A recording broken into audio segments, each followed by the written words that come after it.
Friends, good evening. Today, let me read out the last message to mankind by a famous writer, Leo Tolstoy. This message was delivered to mankind by Leo Tolstoy and the 18th International Peace Congress held at Stockholm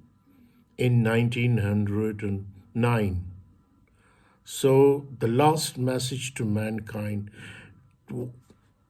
Leo Tolstoy had emphasized about the evils of war, and this message is a peace masterpiece which tells mankind, which delivers to mankind about the evils of war. So let me read this message. Dear brothers, we have met here to fight against war. War,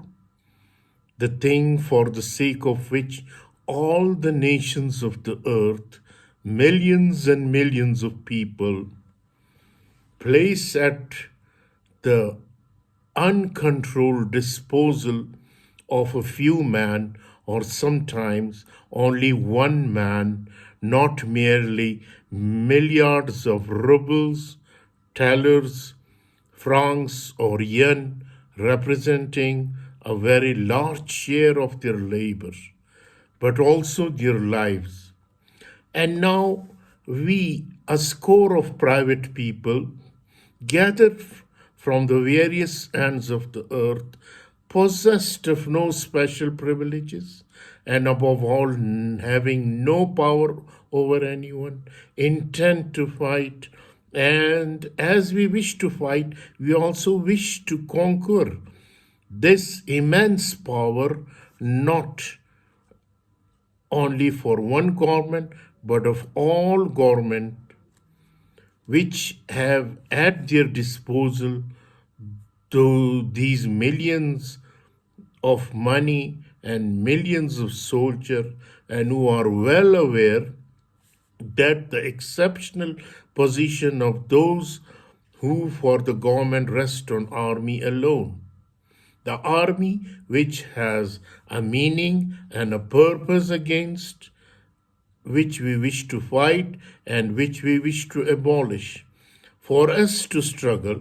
the forces being so unequal must appear insane. But if we consider our opponent means of strife and our own, it is not our intention to fight. That will seem absurd, but the thing we mean to fight will still exist. They have millions of money and millions of obedient soldiers. We have only one thing, but that is the most powerful thing in the world: truth. The truth in its full meaning lies what was said thousands of years ago in the law accepted among us as the law of God. In 4 words, thou shalt not kill. The truth is that man may not and should not in any circumstances or under any pretext kill his fellow man. The truth is so evident,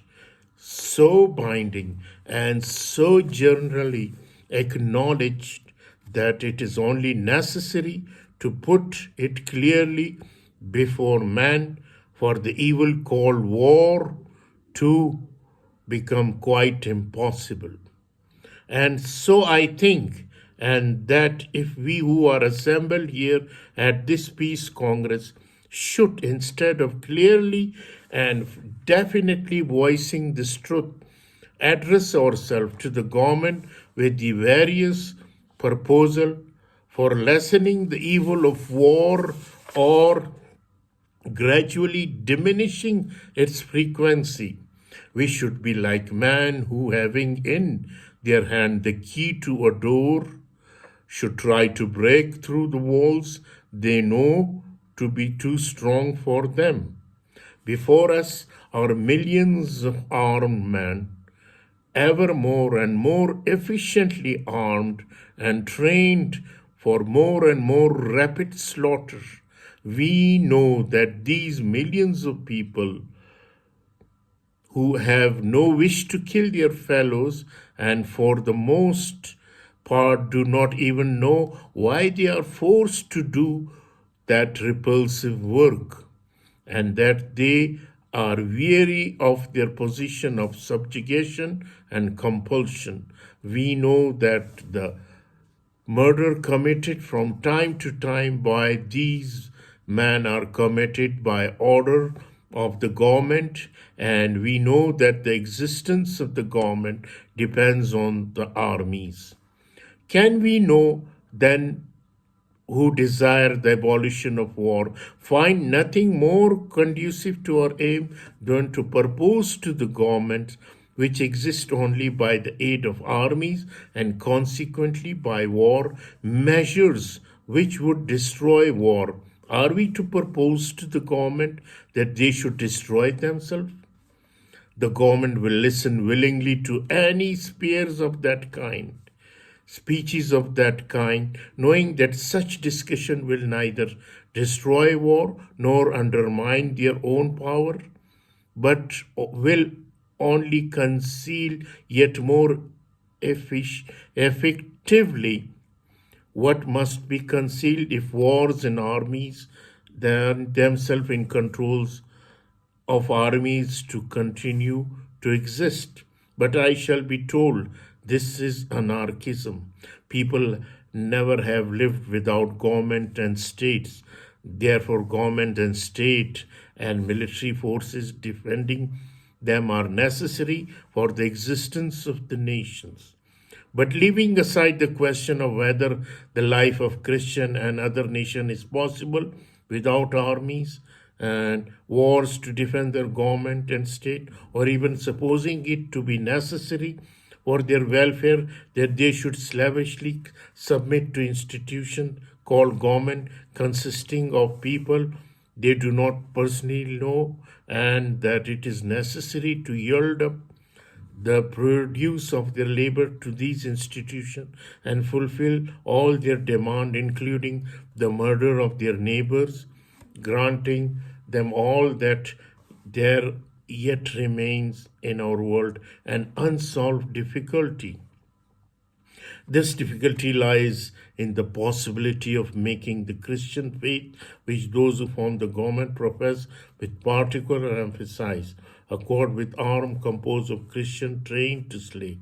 However much you may prevent the Christian teaching, however much you may hide its main principle, its fundamental teaching is the love of God and one's neighbor of God. That is the highest perfection of virtue, and of one's neighbor, that is all men without distinction, perfection of virtue, and of one's neighbor. So perhaps Christianity may be obsolete, and when choosing between the two, Christianity and love of state and murder, the people of our time will conclude that the existence of the state and murder is more important than Christianity. We must forego Christianity and retain only what is important, the state and murder. That may be so, at least people may think and feel so, but in that case they should say so. They should openly admit that people in our time have ceased to believe in what the collective wisdom of mankind has said, and what is said by the law of God they profess, have ceased to believe in what is written indelibly on the heart of each man, and must now believe only in what is ordered by various people who, by intrigues and election, have become president or members of senates and parliament. But it is impossible to say it, and yet one of those two things has to be said. If it is admitted that Christianity forbids murder, both armies and government become impossible. If it is admitted that government acknowledges the lawfulness of murder and denies Christianity, no one will wish to obey a government that exists merely by its power to kill. And besides, if murder is allowed in war, it must be still more allowable when people seek its rights as a revolution. Therefore, the government, being unable to say either one thing or the other, are anxious to hide from their subjects the necessity of solving the dilemma. And for us who are assembled here for counteract the evil of war, if we really desire to attain our end, only one thing is necessary, namely to put that dilemma quite clearly and definitely both to those who form government and to the masses of people who compose the army. To do what, we must not only clearly and openly repeat the truth we all know and cannot help knowing that man should not slay his fellow man, but we must also make it clear that no consideration can destroy the demand made by the truth on the people in the Christian world. Therefore, I propose that our meeting draw up and publish an appeal to all men, especially to the Christian nation, in which we clearly and definitely express what everybody knows, but hardly anyone says, namely, war is not and must people assume a good and laudable affair, but that, like all murder, it is vile and criminal business not only for those who voluntarily choose a military career, but for those who submit to it for avarice or fear of punishment. With regard to those who voluntarily choose a military career, I would propose to state clearly and definitely that notwithstanding all the pomp, glitter, and general approval with which what is surrounded, it is a criminal and shameful activity, and that the higher the position a man holds in the military profession, the more criminal and shameful is occupation. In the same way, with regard to men of people who draw into the military service by bribes or by threats of punishment, I propose to speak clearly about the gross mistake they make, contrary to their faith, morality, and common sense, when they consent to enter the army, contrary to their faith, because when they enter the ranks of murderers' country, contrary to the law of God which they acknowledge, contrary to morality, because for pay or from fear of punishment they agree to what in their soul they know to be wrong, and contrary to common sense, because if they enter the army and war breaks out, they risk having to suffer any consequences, bad or worse, than those they are threatened if they refuse. Above all, they act contrary to common sense in that they join the caste of people which deprives them of freedom and compels them to be soldiers. With reference to both classes, I propose in this appeal to express clearly the thought that for men of true enlightenment, who are therefore free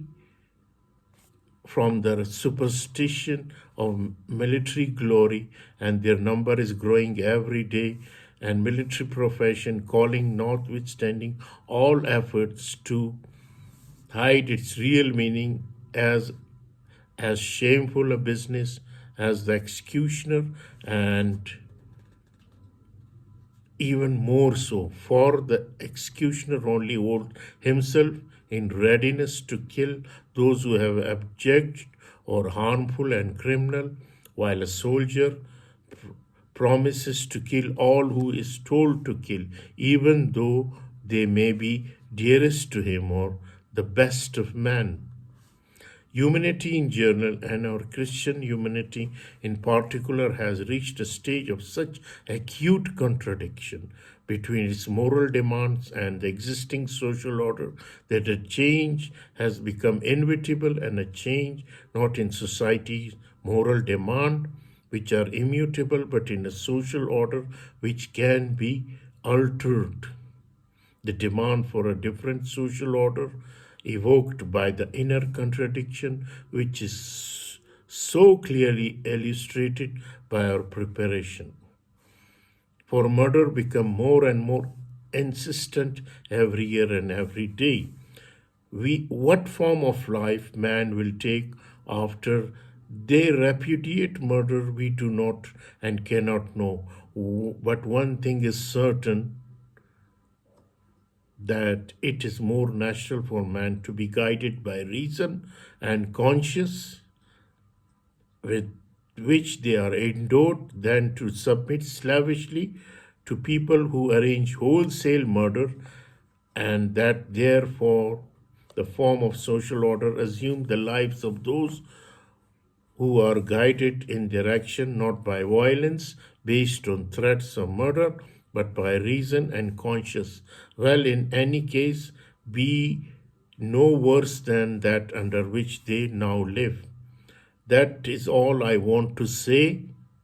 I shall be sorry if it offends or grieves anyone or evokes any ill feeling, but for me, a man 80 years old, expecting to die at any moment,